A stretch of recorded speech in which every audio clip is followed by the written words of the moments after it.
invitamos al octavo Seminario de Educación Artística, Artivismo, Memoria y Juventud, del 7 al 25 de septiembre de 2021. Un espacio virtual para reflexionar y entender el rol de la juventud en el reciente estallido social en Colombia, pero sobre todo, cómo la música, la danza, el performance, el muralismo, las intervenciones en los monumentos y la multiplicidad de lenguajes se convirtieron en un lugar para la enunciación, la denuncia y lucha por sus derechos sociales. Contaremos con distintos paneles y talleres. Hasta que amemos la vida por César López. Música y activismo contra la represión por Iván Chaparro. Artivismo y juventud por jóvenes creadores del Chocó. Cartografías colectivas, bordando territorios, hilando sonidos por Más Arte Más Acción, Oscar Narváez y Alex Kirama. Este seminario es liderado por la Corporaloteca de la Universidad Tecnológica del Chocó, Diego Luis Córdoba, y la Asociación para las Investigaciones Culturales del Chocó, ASINCH. La programación completa y demás información la encontrarán en las redes sociales de la Corporaloteca de la UTC, ASINCH y la Tambora Mágica. Octavo Seminario de Educación Artística, Artivismo, Memoria y Juventud. No te lo pierdas.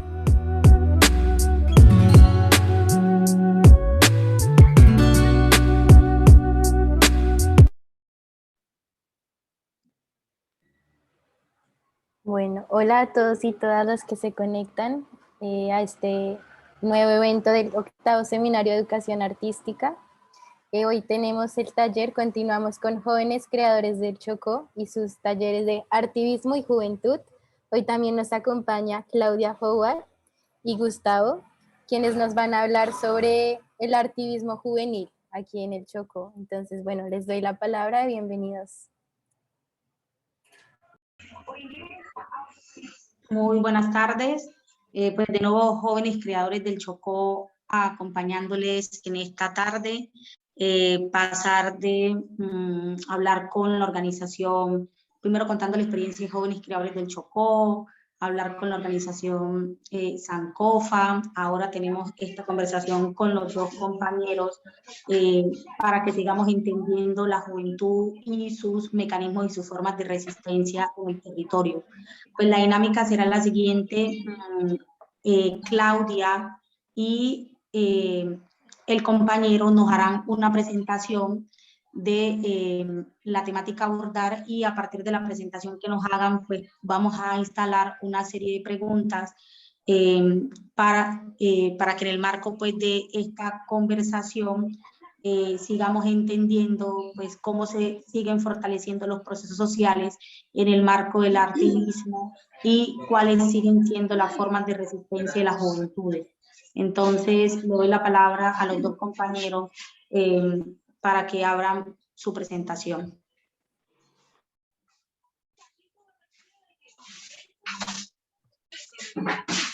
Bueno, muchas gracias, Catherine. Gustavo, ¿te parece si empiezo o quieres ir primero? Bueno, listo. Entonces voy adelante. Muchas gracias por este espacio. Pues como ya dijo la compañera Catherine, pues efectivamente el objetivo es un poco compartir, entrar en conversación aquí. En este momento me pongo un poco como la camiseta más de investigadoras o más bien de académica en este espacio, de más que todo habitado por movimientos sociales. Y pues también la idea es que esos dos mundos puedan como tejerse y conversar un poco más, ¿cierto? Y que no sea una cuestión de enseñar al otro, pues siempre estamos también aprendiendo en la conversa, pero realmente la idea es poder también ver qué se puede compartir en términos de conocimientos entre academia y movimientos sociales. Yo la verdad en estos últimos días he aprendido un montón de los talleres liderados por Catherine. Entonces algunas cosas que voy a hablar ahorita, de hecho, también surgen de lo que escuché ahí. Soy Claudia, soy suiza, vivo en la parte italiana de Suiza, viví muchos años en Quibdó, y pues de alguna forma mi estar aquí también se debe a eso. También he sido investigadora y sigo siendo investigadora de ASINCH desde la lejanía, y pues estoy haciendo en este momento un proyecto de doctorado tomé el doctorado como una excusa para volver a trabajar en Quibdó y retomar los hilos de los proyectos que no pude terminar allá. Entonces, bueno, el trabajo, el proyecto de doctorado tiene que ver efectivamente con juventudes y memoria, que son esos temas también centrales para ese seminario de educación artística. Y eso tiene que ver primero pues con una cuestión muy personal. Si me fui de Quibdó también es debido a la violencia que se vive y que afecta en principal medida a los jóvenes en la ciudad. Creo que es un tema absolutamente urgente de ser trabajado y que sea central en muchas conversas que se tengan y que sea transversal en todas las conversas, porque efectivamente es un tema muy urgente. Y otra razón por la que creo que es importante trabajar desde las juventudes es por el silencio a las que han sido relegadas las juventudes durante muchos años. Y ahí pues retomo unas palabras que dijo Catherine, yo creo que fue como en el primer taller de jóvenes creadores, cuando dijo que siempre somos narrados desde afuera. Y yo creo que eso es una realidad que tiene que ver mucho con el Chocó, con Quibdó, pero también con las juventudes. Entonces, pues siempre que leemos cualquier artículo en la revista, cualquier documental que se ha producido desde Bogotá, desde el centro, ¿cierto? Cualquier artículo de periódico con algunas imágenes, siempre el punto de partida siempre son como lo que falta en Quibdó o es la violencia en Quibdó, son esas cifras en las que Quibdó está, pues dependiendo desde donde lo vea uno, en el primero o en el último lugar. Y lo mismo pues como para el Chocó. Entonces sigue siendo como ese lugar marginal de frontera, de subdesarrollo, entre comillas, de caos, de violencia. Pues esos son, digamos, como esas representaciones que siempre se están circulando sobre el Chocó y sobre Quibdó. Entonces me parece que las preguntas desde qué lugar se narra una realidad y un contexto es absolutamente clave, pero también es absolutamente clave qué se narra, qué se dice y qué se oculta o se minimiza de un determinado contexto. Entonces la pregunta siempre es desde dónde empiezo a contar la historia.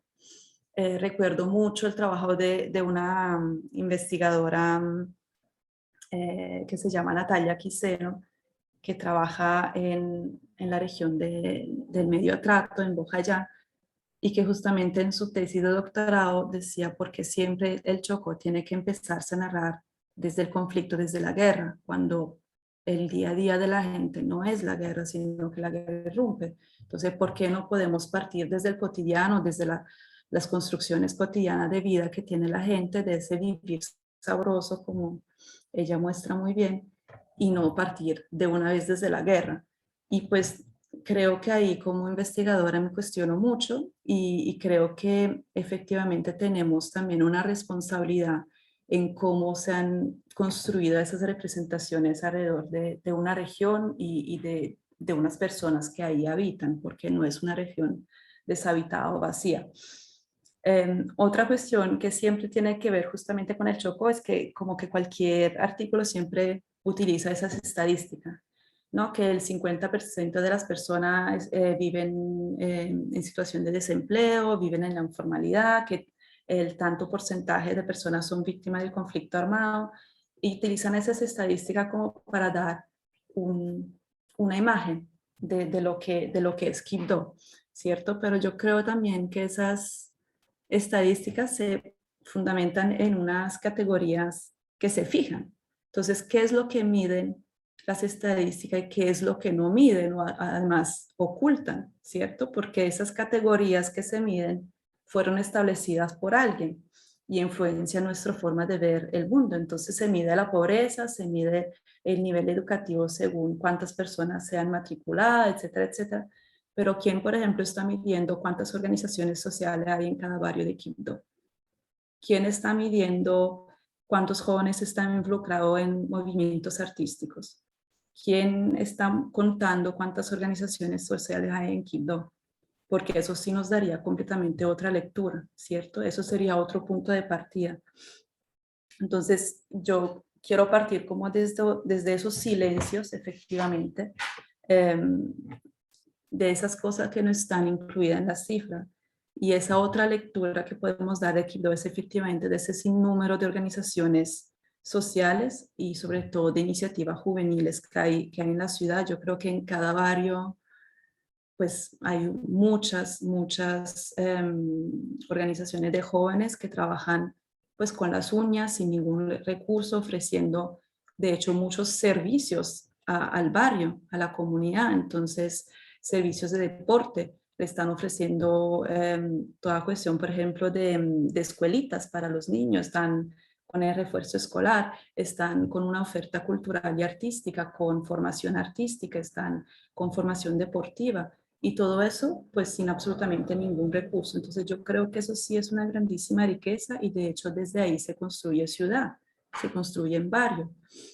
Y eso pues en cierta medida no es tenido en cuenta o pues un poquito más recientemente. Bueno, y cuando justamente eso me lleva un poquito a hablar de ese concepto de juventud. ¿Qué es joven? ¿Qué significa ser joven? Pues yo creo que no es lo mismo ser joven en Quibdó y no es lo mismo ser joven en Bogotá o acá en Suiza, como no es lo mismo ser joven indígena o no es lo mismo haber sido joven hace 100 años. Eso, digamos, esas categorías también se construyen según un contexto, según un tiempo, una época, y son cambiantes.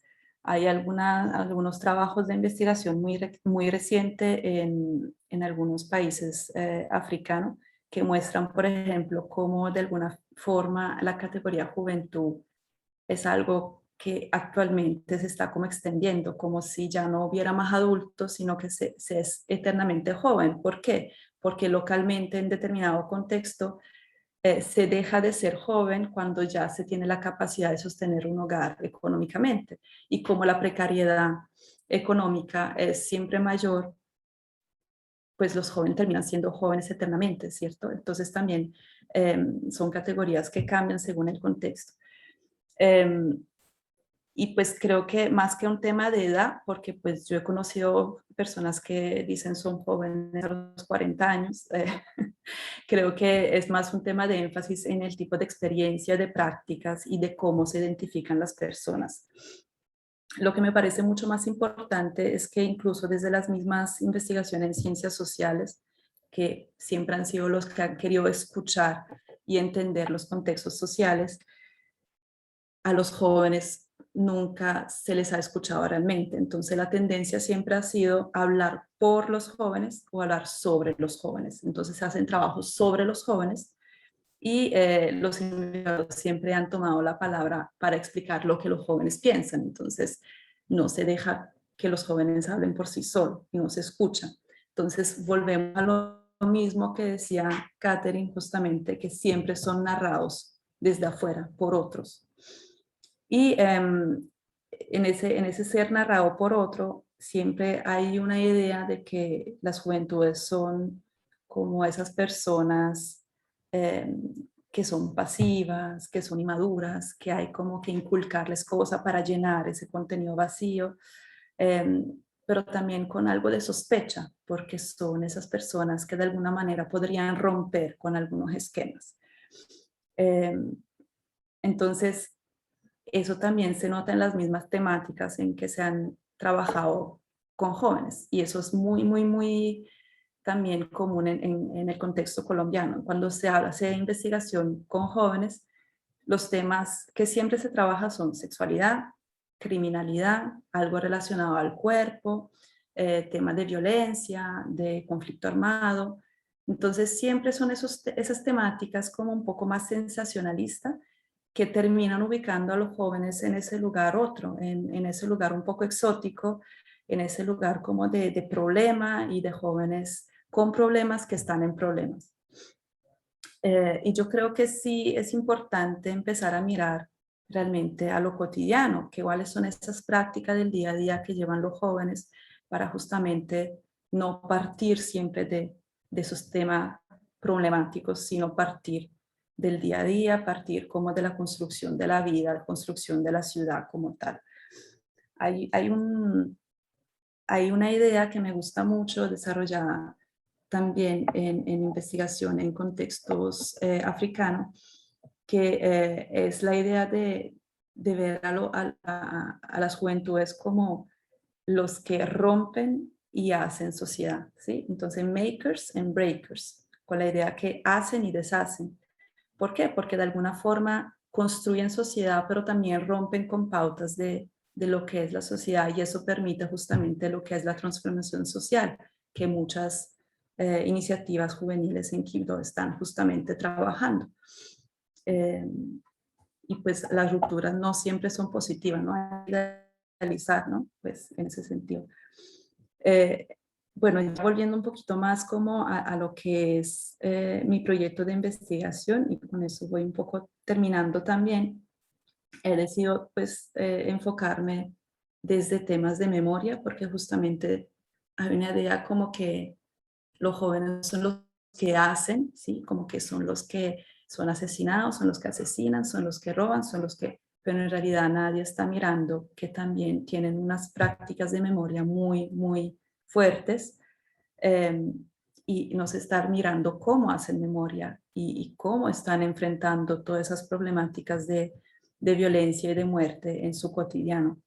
Y ahí el arte se vuelve un elemento absolutamente clave, porque de alguna forma lo que he podido observar y escuchar, eh, la memoria para muchas organizaciones de jóvenes y muchos jóvenes es por un lado un acto de denuncia de lo que viene pasando.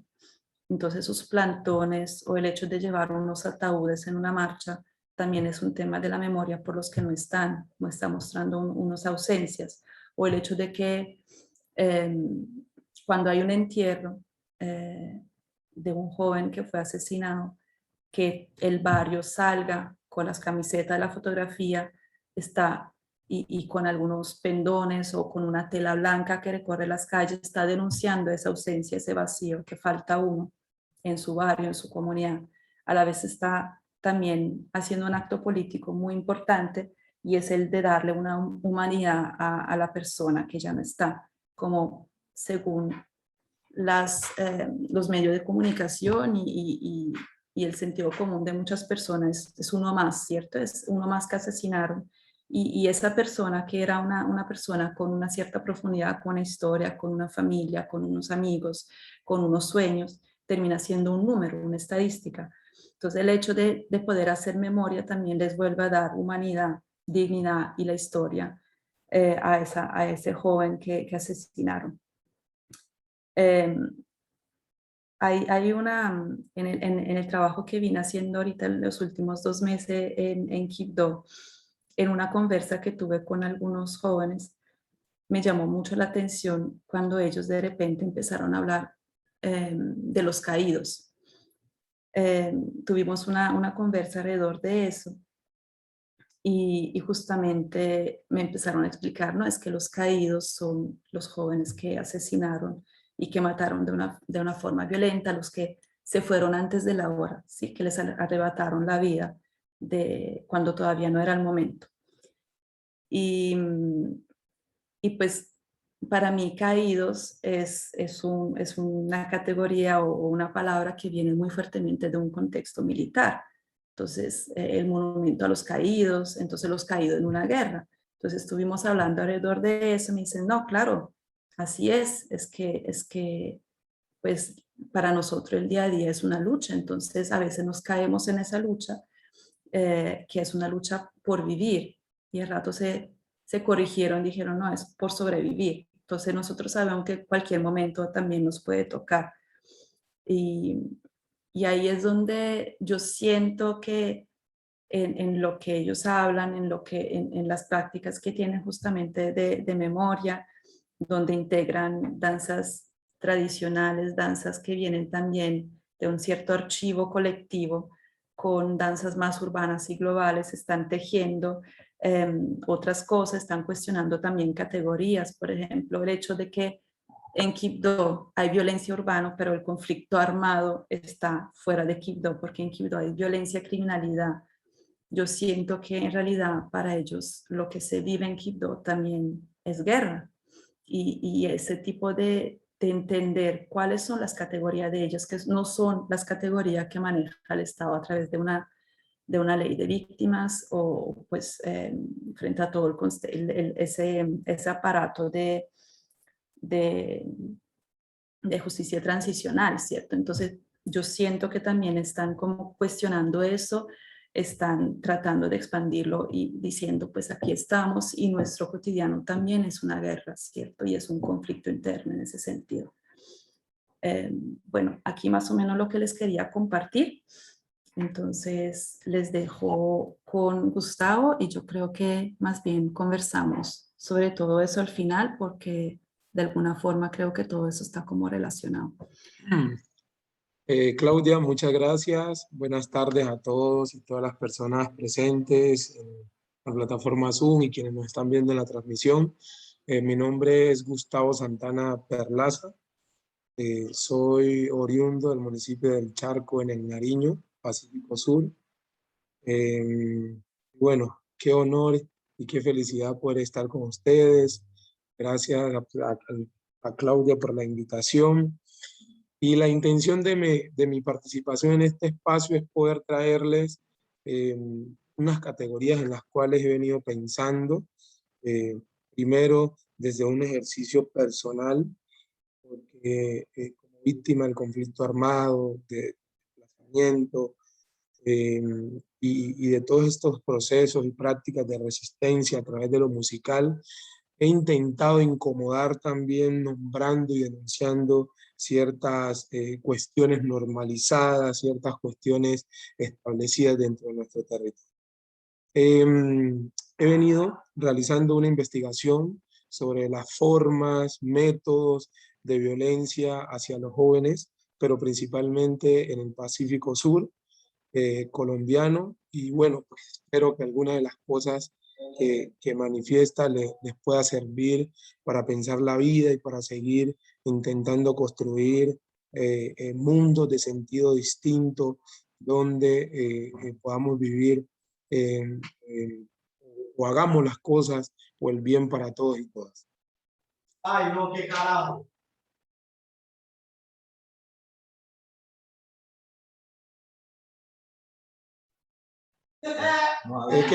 Qué pena la interrupción. Entonces, contarles un poco sobre esta categoría. Me pareció muy interesante la intervención que realizaba la compañera Claudia frente a esta idea de qué es ser joven. Para poder conceptualizar sobre esta categoría es importante tener en cuenta las confluencias históricas, articulaciones, las fuerzas y relaciones de poder que constituyen nuestro mundo de sentido. En este caso, categorías como la sexualidad, categorías como la raza, género, la clase social, son importantes para poder definir ese ser joven. Normalmente, lo establecido es que en ciertos territorios de la población afrocolombiana el ser joven está relacionado con la irresponsabilidad, con la fiesta, con el licor, con la producción de dinero fácil, con el acceso a los grupos milicianos, a las armas, al deambular sin sentido, y ser o practicar ciertas cuestiones que están relacionadas con el desocupe, dicen algunos de ellos. Creo que estas construcciones sociales han encarnado nuestras expresiones juveniles y desde allí nos han vaciado de subjetividad política, y por ello he venido hablando de algo muy interesante que le llamé la juvenización.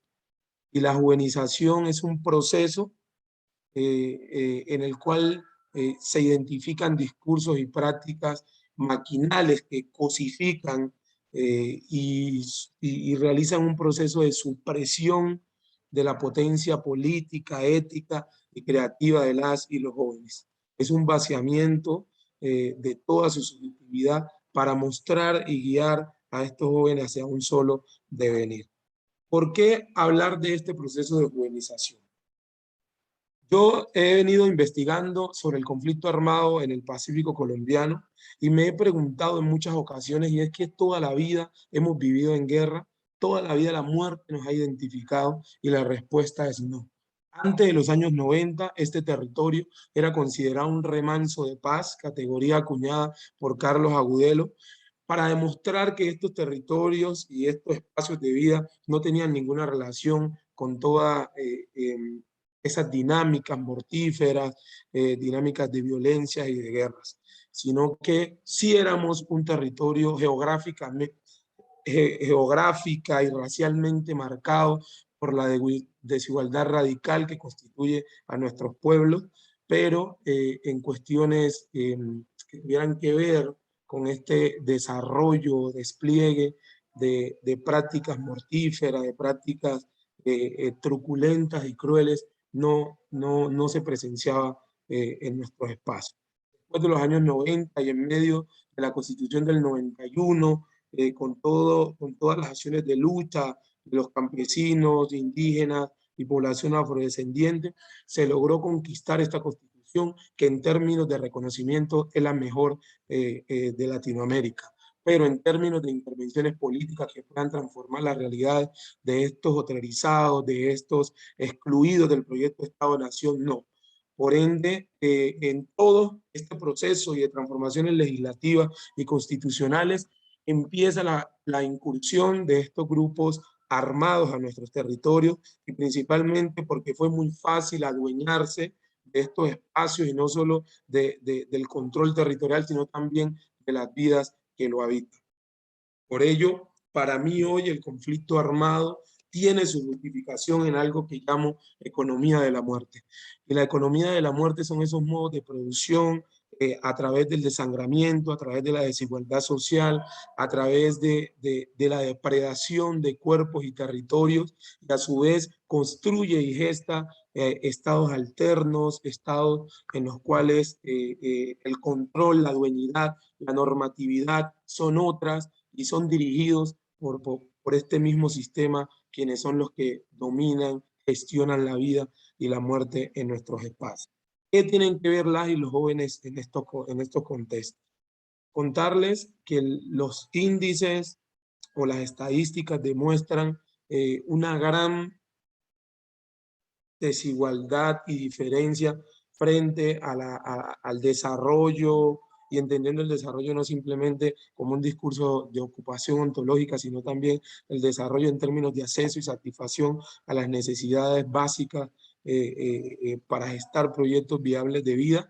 Entonces, con esto quiero decir que estas prácticas de la economía de la muerte controlan las vidas y los territorios de nuestros pueblos, y por ende quienes se encuentran deambulando, quienes se encuentran en alto grado de peligro de poder acceder a estas estructuras son las y los jóvenes.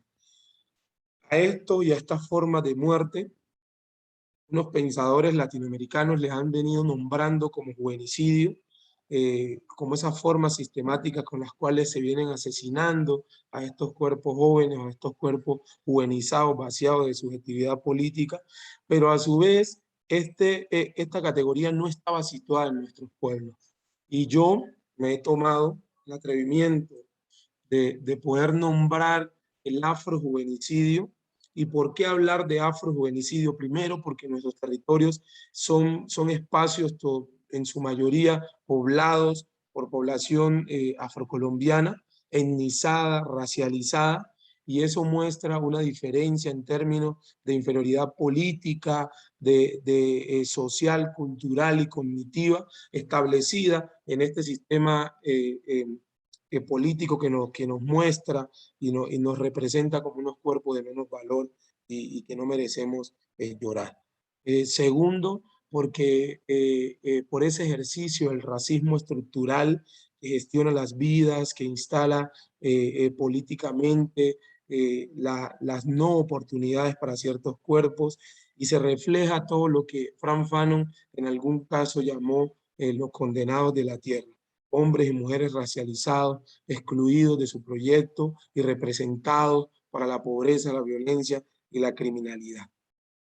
El juvenicidio o el afrojuvenicidio, con esta categoría lo que intento es develar, nombrar, cuestionar y denunciar tanto el vaciamiento de significación humana como la precarización objetiva y subjetiva. es el asesinato extremo y sistemático de cuerpos racializados, de gentes que no importan, de gentes que son representadas para la muerte, de gente que son entregados para estos sistemas de dueñidad dinamizados por la economía de la muerte, y por ende es todo una amalgama de intersecciones que se cruzan, se unen y se relacionan para poder llevar hacia el valle de la nada, hacia el abismo de la muerte, a nuestros cuerpos y a nuestras poblaciones juvenizadas. Con esto no quiero dar un panorama desesperanzador, ni demostrar y decir que no hay soluciones para poder transformar nuestro territorio. Normalmente, en las distintas conversaciones que he tenido sobre este tema me dicen es importante también destacar las ciertas prácticas de resistencia que se gestan en nuestros pueblos.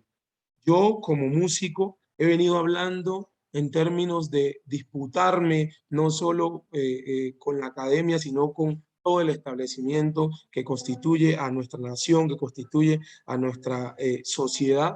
He venido hablando de epistemologías cantadas y contadas. Las epistemologías cantadas y contadas son estas prácticas que nacen del mismo quehacer ontológico del ser y desde nuestras mismas fuerzas disponibles en nuestro contexto, desde donde empezamos a nombrar, cuestionar, comunicar y transgredir estas estructuras mortíferas, desiguales, que vienen instalando este panorama para las y los jóvenes. Cómo nosotros a través de la música comunicamos, cómo a través de la poesía, de la décima, contamos nuestras realidades, denunciamos, pero también transmitimos. La oralidad en nuestras poblaciones cumple o es un eje estructurante, ya que como práctica política ha significado también pedagogía para transmitir conocimiento, para educar, para poder sostenernos como población. Nos negaron históricamente la posibilidad y hasta la actualidad de acceder a ciertos privilegios en términos de escritura, pero hemos tenido nuestras estrategias políticas desde donde nos hemos sostenido y nos hemos venido nombrando. No sé cómo estoy en términos de tiempo, pero entonces, en términos o en conclusión, lo que quería traerles era un poco estas categorías que hemos venido conversando, que hemos venido construyendo o pensando en conversación para que las y los jóvenes quienes nos están viendo en estos momentos puedan reconocer un poco el panorama para desde allí empezar a pronunciarnos como sujetos políticos en este país. Somos sujetos activos con los cuales podemos construir país, de los cuales desde nuestro sentipensar podemos apostarle a realidades distintas desde el arte, desde nuestras prácticas corporales, desde nuestras prácticas cantadas, contadas, y desde una multiplicidad de formas de ser y existir y estar en el mundo, desde donde podemos constituir y gestar proyectos no solo para el Chocó, sino también proyectos para la nación. Colombia hoy se encuentra hundido en cierto, se podría decir, en cierta burbuja desde donde nos están controlando hasta nuestra forma de pensar. Y por ende debemos salir a las calles, debemos pronunciarnos desde nuestra misma forma, debemos contar, debemos denunciar y debemos demostrar también que como jóvenes podemos construir dignidades, podemos construir unas realidades distintas desde donde podamos vivir muy bien. Entonces quisiera dejar hasta allí como para que empezáramos a pensar en conversación con preguntas e inquietudes del público. Muchas gracias.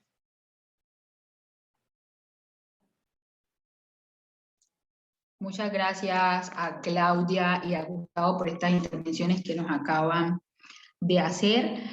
Y pues sabemos que Claudia ha venido haciendo algunas investigaciones, también como nos estaba contando ahorita, de todo el tema de las juventudes y la memoria. Y la memoria también concretamente en Quibdó.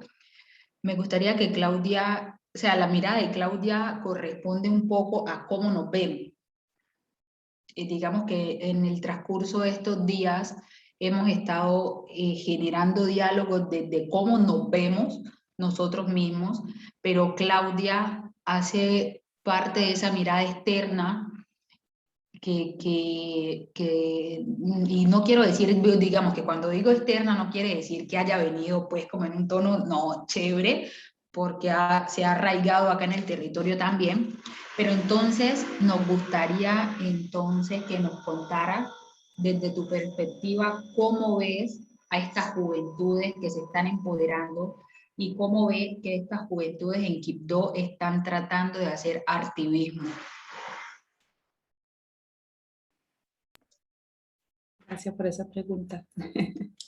La verdad, el tema de memoria me ha llegado poco a poco y pues apenas estoy como entrando a él, ¿cierto? Porque de alguna forma, yo creo que lo primero, cuando se vive en Quibdó, está uno como que le llega todo lo que son los movimientos de los grupos armados, sobre todo cuando uno vive en los barrios, el día a día como de por aquí pasó eso, por aquí pasó lo otro, pues también la alerta constante que uno lleva como que no lo deja pararse un momento para mirar a esos temas más, como más a largo plazo, que son, por ejemplo, los temas de memoria y de construcción. Y yo siento como que de pronto sí, el estar un poco más de lejito los últimos 3 añitos, sí me ha ayudado como a ver un poquito más esa parte. Quizás por no estar como tan metida en esa alerta, en ese sentimiento como de miedo también en el cotidiano. Y creo que lo que me ha impactado mucho y me ha llevado como a eso han sido las redes sociales. Entonces, como pues igual muchas personas en mis redes sociales son jóvenes que viven en diferentes barrios en Quibdó. El hecho de ver que efectivamente a lo largo de meses, al mismo día, cada mes del que murió tal amigo, publican algo con respecto al amigo, y al año, y a los 2 años, a los 3 años, efectivamente hay como una conmemoración constante para no olvidar esas personas que ya no están. Y yo siento que eso no está siendo reconocido como tal. Sí, hay algunas personas, siento que hablan como que hubiera indiferencia porque igual es uno más.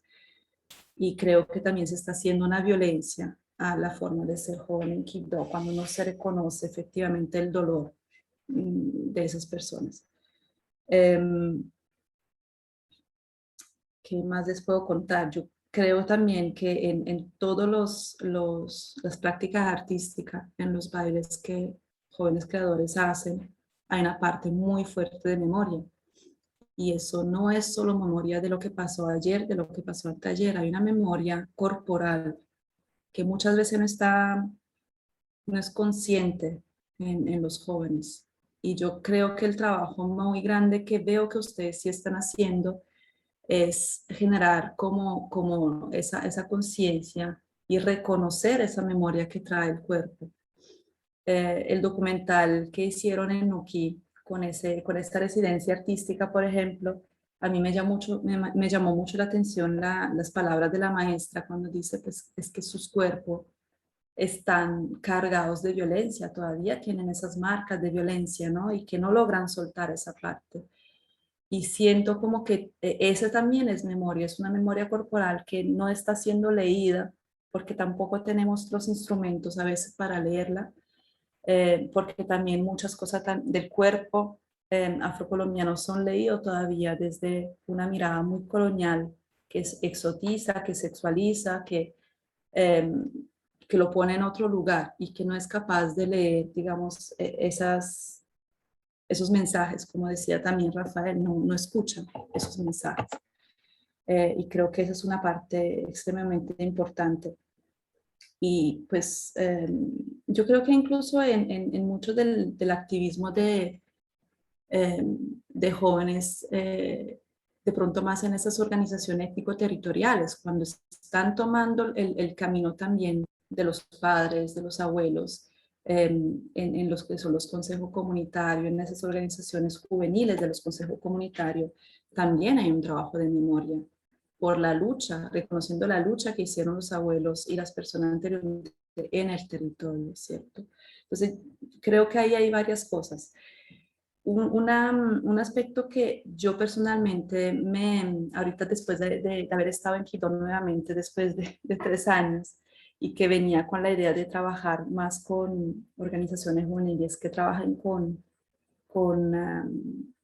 población afrocolombiana, me di cuenta que yo misma también estaba invisibilizando algo, y es la presencia indígena que hay en la ciudad, y hay una presencia indígena juvenil muy fuerte en la ciudad, y que también traen una memoria del territorio y una memoria de lo que es el territorio quildoseño también. Incluso una cosa que me sorprendió mucho, estuvimos en un performance con algunos grupos artísticos donde también estaba JC, pero en el performance paralelo, y me sorprendió porque una canción que surgió en el performance más teatral, por así decirlo, de una agrupación artística en Vera, surgió un canto que narra una memoria de la colonización española. Y eso me parece que también rompe todos los esquemas temporales y también contextualiza lo que está pasando en un tiempo mucho más largo. Entonces, yo creo que toda esa complejidad la tienen los jóvenes, pero no siempre están hilando todas esas cosas juntas. ¿Sí? Claudia, muchísimas gracias, Claudia. Cuando iniciaba su intervención, traía una frase pues, que habíamos dicho el primer día en el que iniciamos estas conversas con los jóvenes creadores del Chocó y demás invitados. Decíamos siempre somos narrados desde afuera. Y Claudia hacía una serie de preguntas que me gustaría saber si pues ya tiene algunas reflexiones alrededor de esas preguntas que nos trajo. Y una de esas preguntas, voy a decirlas todas y ahí usted pues, nos cuenta cuáles son sus reflexiones con esas preguntas que tiene. ¿Desde qué lugar se narra? ¿Qué se narra? ¿Qué se oculta? ¿Desde dónde se empieza a contar la historia? Me parece muy, muy interesante estas preguntas que trae y si las tiene, si tiene alguna reflexión con esas preguntas que nos trae, que son muy provocativas, nos gustaría escucharla. Y también quiero hacérsela extensiva a Gustavo. Gustavo, si ha reflexionado acerca de qué lugar se narra, qué se oculta, desde dónde se está iniciando a contar la historia, me parecen muy provocadoras y para que como que podamos conversar alrededor de ellas. No sé si quiere iniciar Claudia, Gustavo, está bien. Adelante, Claudia. Ay, caray. Bueno, yo creo que cuando hablo me gusta hablar siempre desde el yo. Entonces, desde qué lugar yo puedo narrar es nomás el mío. ¿Y por qué hablo de yo? Porque yo ahorita estoy hablando de lo que está pasando en Quito, ¿cierto? Y mi lugar en este momento, lo que siento es que es el lugar de madre, principalmente, que yo siento que desde ahí salen muchas de las cosas también de mis reflexiones, porque yo no quise que mis hijos estuvieran pasando por eso, y por eso no estoy allá. Entonces yo narro desde el lugar de no estar allá, pero yo también me estoy dando la oportunidad de ir y volver. Y eso pues de alguna forma me permite verlo con más calma, ¿sí? Yo me di cuenta también al volver a Quibdó, pues tenía mucho miedo, pero mucho miedo. Y cuando llegué me tranquilicé nomás por, digamos, los abrazos de la de Carmen, o sea, el sentirme también en casa, porque el cuerpo recuerda cómo son esas calles, el cuerpo recuerda cómo es andar una rapi y cómo son las formas de estar con la gente. Sin embargo, recuerdo un día que se armó así como la policía para la zona norte, Tzimitzum, a mí me entró un escalofrío y yo empecé a temblar. Y yo dije, pero ¿por qué si yo estoy acá en casa de mi amiga, yo no estoy en el lugar donde está pasando eso? Pero yo tuve una reacción completamente fuera de lugar. Y ahí me di cuenta que efectivamente hay cosas que le pasan a uno, que le marcan también y que por estar viviendo en el contexto se normalizan mucho y ya no tiene uno la capacidad de leerlas.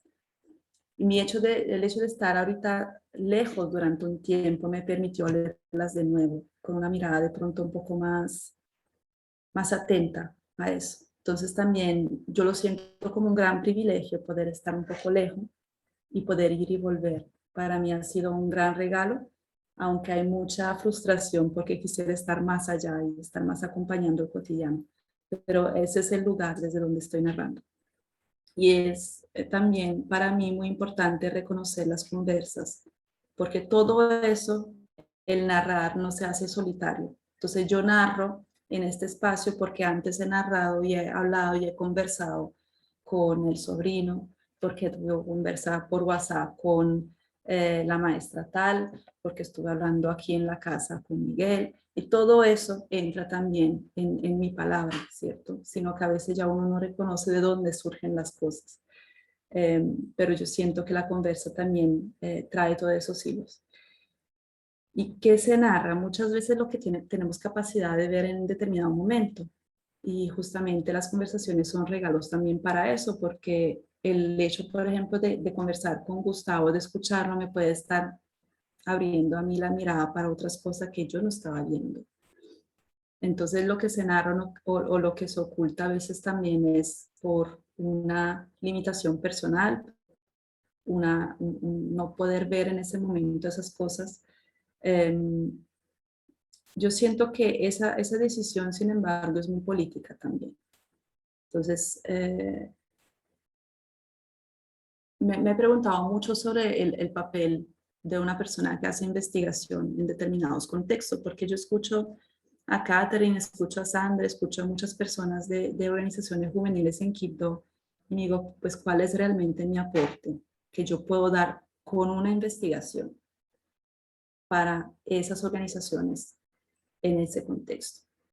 Y yo creo que de alguna forma puede ser justamente el poder organizar unas ideas, el poder refrescar ideas y poner en conversa, trayendo cosas que yo sí he tenido el tiempo de pronto de leer, pero que en el contexto de pronto no hay acceso, no se ha tenido el tiempo, porque se está ocupado con otras cosas.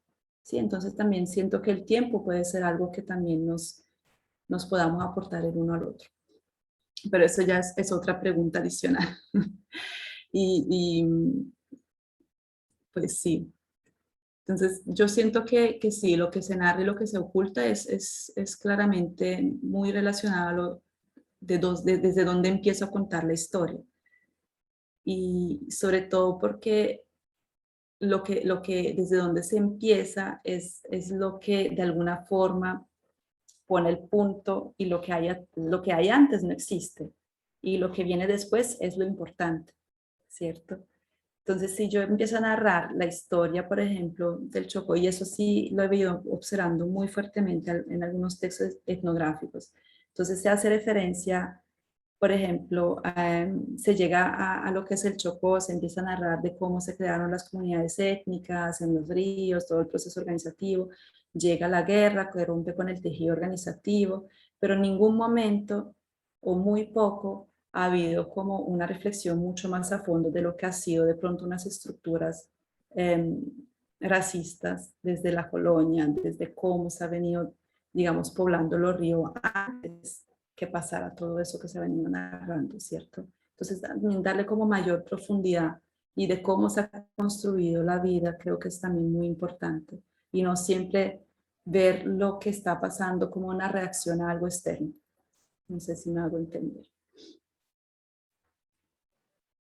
Bueno, gracias Claudia.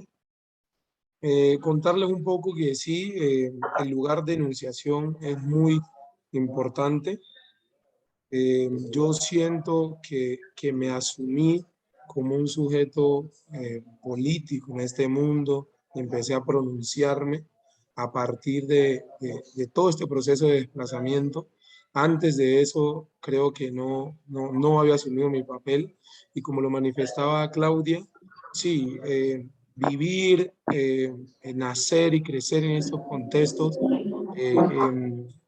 logra o causa en nosotros una cuestión de normalizar.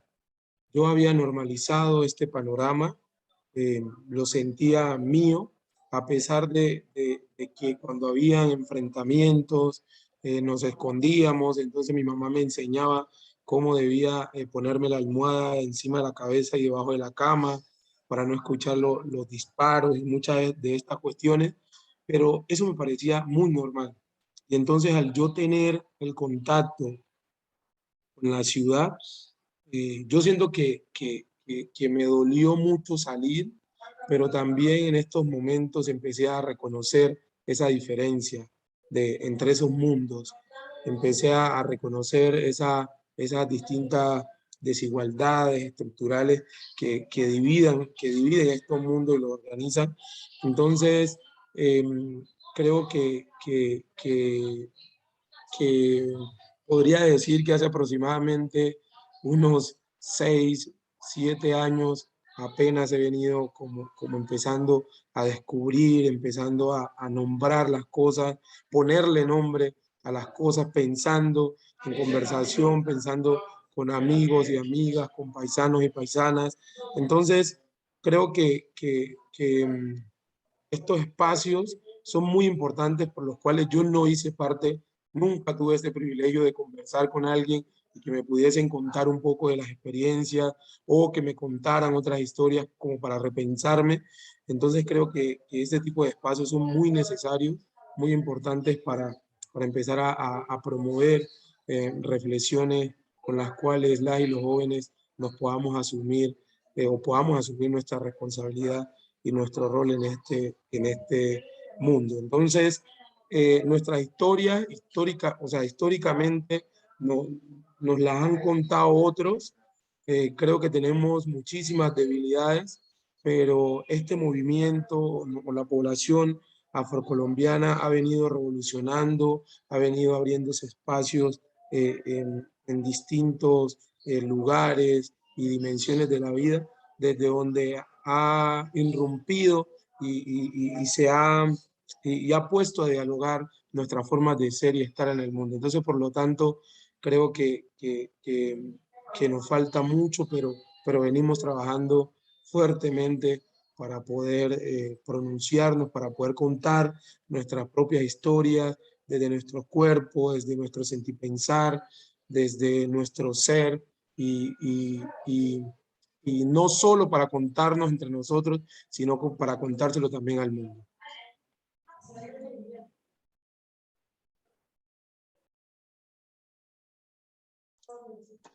Gracias. Gracias, Claudia y Gustavo, por darnos su percepción aquí. Definitivamente es desde un tema de poder generar conciencia, de ser consciente de lo que estamos haciendo, como nos decía Gustavo, de poder generar esa conciencia para no normalizar lo que realmente no está bien. Aparte de eso, nos introducen ustedes también en un tema de poder saber qué significa ser joven. Pues Gustavo todavía, por ejemplo, está en la flor de la juventud. Para ti, ¿qué significa ser joven? Bueno, contarles que el ser joven en términos legislativos, constitucionales e institucionales son las personas que están creo que entre los 12 y los 28 años. Entonces, 14 a 28. 14 a 28, bueno, gracias. Pero creo que esta categoría de joven, así como en algún momento vienen problematizando las mujeres, las feministas, decoloniales, las lesbianas, gays, vienen nombrando y diciendo que esto fue una invención, o el género fue una invención, la raza fue una invención para controlar, para dominar. Yo puedo asegurar que la categoría de juventud cumple la misma misión. O sea, el ser joven está siempre articulado y situado a todo un proceso de dominación que son quienes nos forman o nos construyen socialmente. Entonces, como lo decía Claudia, no es lo mismo ser joven en Quibdó que ser joven en el Charco, por ejemplo. Entonces, yo puedo decir que hay una diferenciación muy grande en términos de que en Quibdó tienen una universidad, en el Charco no. Entonces, el ser joven estudia en la universidad y el ser joven en el Charco deambula las calles. Entonces, ciertamente, podría decir que el ser joven se puede localizar mucho a las dinámicas, articulaciones y fuerzas que constituyen a las distintas realidades y forman la vida en nuestro Disculpa, contexto. Gustavo, porfa, las personas que están entrando que nos colaboren con el micrófono. Gracias. Continúa, qué pena. Gracias. Entonces, no hay una definición del ser joven. Creo que no existe una definición. Y si la existe es para dominar, para controlar. Entonces, creo que todo depende de los mismos hechos históricos, fuerzas históricas que han constituido nuestra vida, depende de la clase social, depende de la sexualidad, depende del género, de la raza, depende de todos estos dispositivos de poder que interseccionalmente han venido constituyendo nuestro mundo. Entonces, desde mi punto de vista, yo no sé qué es ser joven, la verdad, pero sí he venido problematizando toda esta cuestión a través de la juvenización. Entonces, la juvenización como marcación, como vaciamiento y dominación. Podría dejar hasta allí. Gustavo, es muy chévere.